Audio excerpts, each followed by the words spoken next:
Middle class का सबसे बड़ा सपना होता है एक घर, एक बंगला बने न्यारा, ये तेरा घर ये मेरा घर। कितनी फिल्म और फिल्म के गाने मिडिल क्लास के एक्सप्रेशन की कहानी कहते हैं। पर 21st सेंचुरी में घर तो छोड़िए, आप घर का किराया भी अफोर्ड नहीं कर सकते। हाँ, घर के मीम जरूर अफोर्ड कर सकते हैं। दीवार फिल्म में विजय कहता है कि आज मेरे पास बंगला है, गाड़ी है, बैंक बैलेंस है, तुम्हारे पास क्या है? आज के विजय के पास तो बंगला गाड़ी भी नहीं है। बुलडोजर राज में जहां बनाने से ज्यादा फोकस मिटाने में है, तो कैसे सॉल्व होगा हाउसिंग क्राइसिस?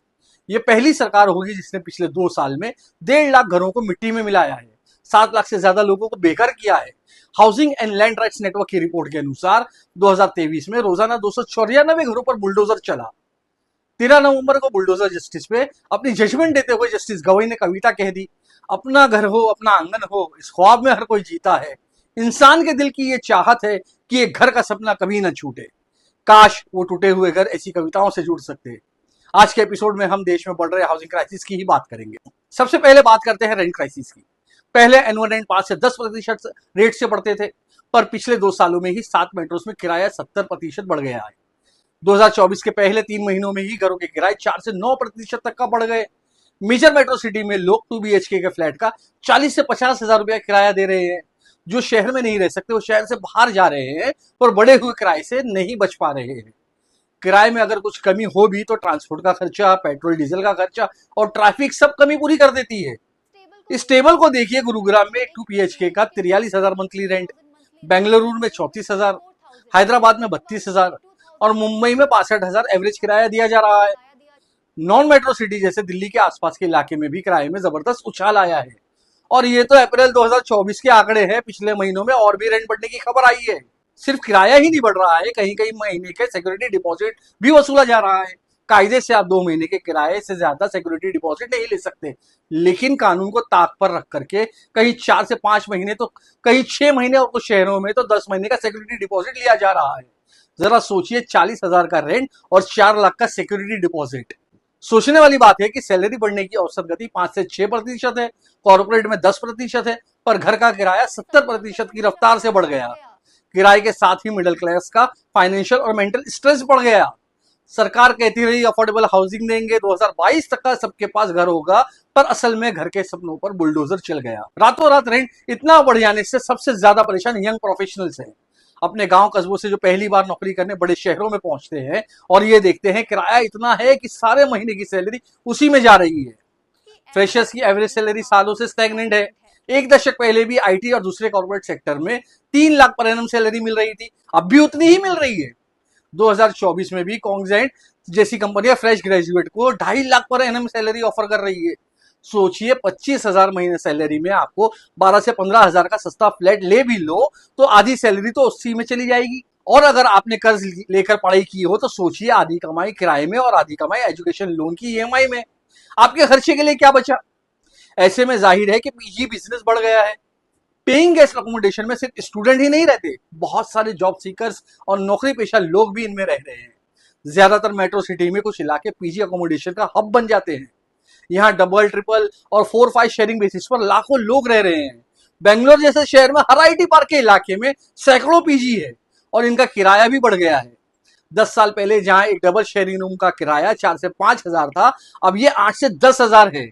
जिनके पास घर है वो अपने ही घर में PG बना रहे हैं। इस रेंट क्राइसिस में लोग जीने के लिए नए तरीके निकाल रहे हैं। अब 4 से 5 लोगों के साथ मिलकर एक फ्लैट लेना आम बात हो गई है। दिल्ली, मुंबई जैसे शहर में आप अकेले एक ढंग का फ्लैट भी नहीं ले सकते। हाउसिंग रेंट क्राइसिस लोगों को शहर बदलने और शहर छोड़ने तक का मजबूर कर रहा है। पहले कहा गया कि कोविड-19 पेंडेमिक के दौरान किराए ज्यादा नहीं बढ़ेंगे, लेकिन पेंडेमिक के बाद मकान मालिकों ने अचानक से किराए बढ़ा दिए। एक घर बनाऊंगा तेरे घर के सामने, एक जमाने में एटलीस्ट ऐसा सोच सकते थे कि प्रेमिका के घर के सामने घर बन सकता है। अब तो रेंट पर भी नहीं ले सकते। जॉब लगते ही कुछ सालों में गाड़ी, फिर एक घर, इसी ट्रेजेक्टरी में मिडिल क्लास के जीवन कई दशकों से चल रहा था, पर अब इसमें ब्रेक लग गया है। पहली बात तो एवरेज इनकम स्टैग्नेंट है, महंगाई बढ़ गई है और पहले जैसे स्टेडी करियर ग्रोथ गायब है। दूसरी बात है रियल एस्टेट मार्केट। पिछले 5 सालों में टॉप 10 सिटीज में मकानों के दाम 88% बढ़ गए हैं। ऊपर ऊपर से लगता है कि गलियों में नई बिल्डिंग खड़ी हो रही है, धूल उड़ रही है, कंस्ट्रक्शन की धूम मची है, तो सब चंगासी। नए घरों की सेल का नया रिकॉर्ड बन रहे हैं। इकोनॉमिक टाइम ने अक्टूबर में रिपोर्ट किया कि इस क्वार्टर में रिकॉर्ड सेल हुई है। 8 बड़े शहरों में 5% ईयर ग्रोथ है। 87,000 अपार्टमेंट बिके हैं।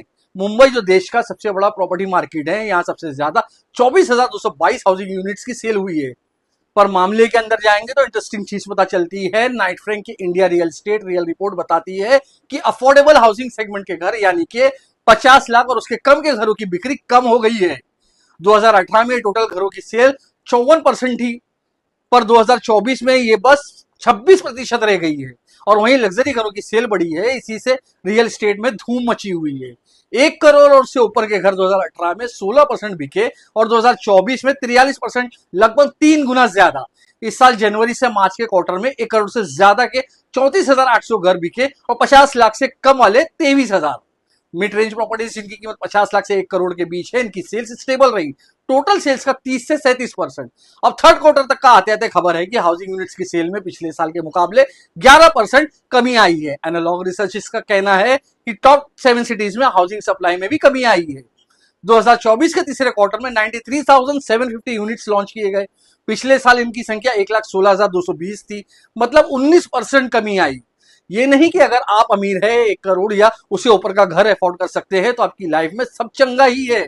अगर आप मिडिल क्लास और लोअर मिडिल क्लास में आते हैं तो आशंका है कि आपका घर खरीदने का सपना सपना ही ना रह जाए। वहीं अगस्त में तो रिपोर्ट आती है कि देश में 2000 से ज्यादा प्रोजेक्ट बीच में ही रुके हुए हैं। 5 में से एक अंडर कंस्ट्रक्शन घर पिछले 8 सालों से रुका हुआ है। ऐसे टोटल घरों की संख्या 5 लाख से ऊपर बताई जा रही है। 3 से 4 साल के डिले होना मामूली बात है, अगर बन भी जाए तो पोजीशन में डिले हो जाता है।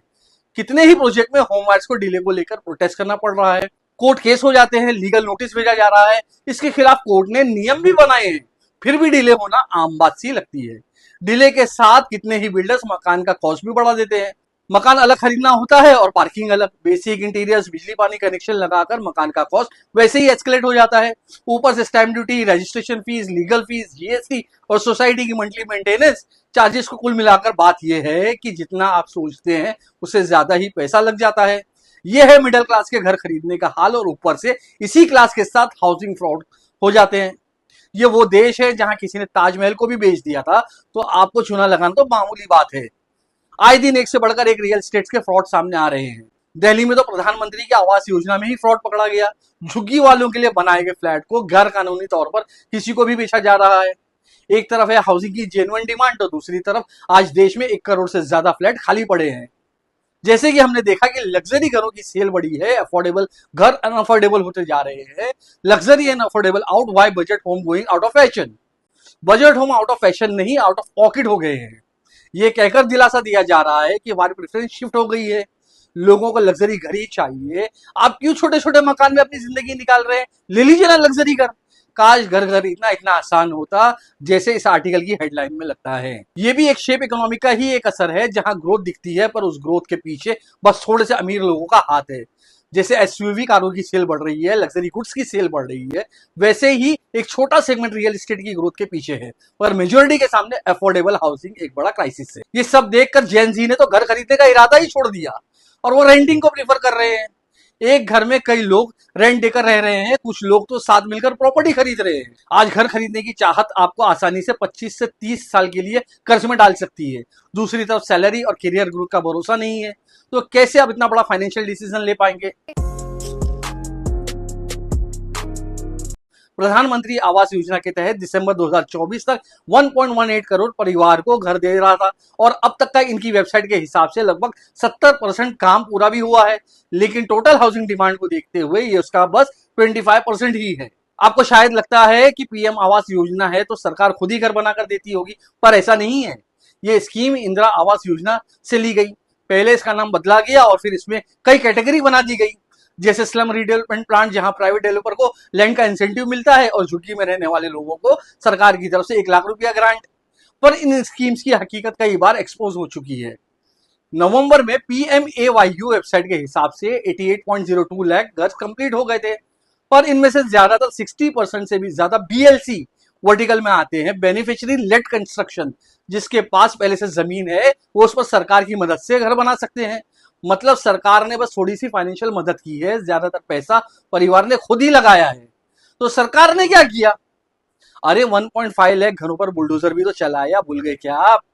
बुलडोजर के राज में घर बनाने में नंबर 1 आना जरा मुश्किल है।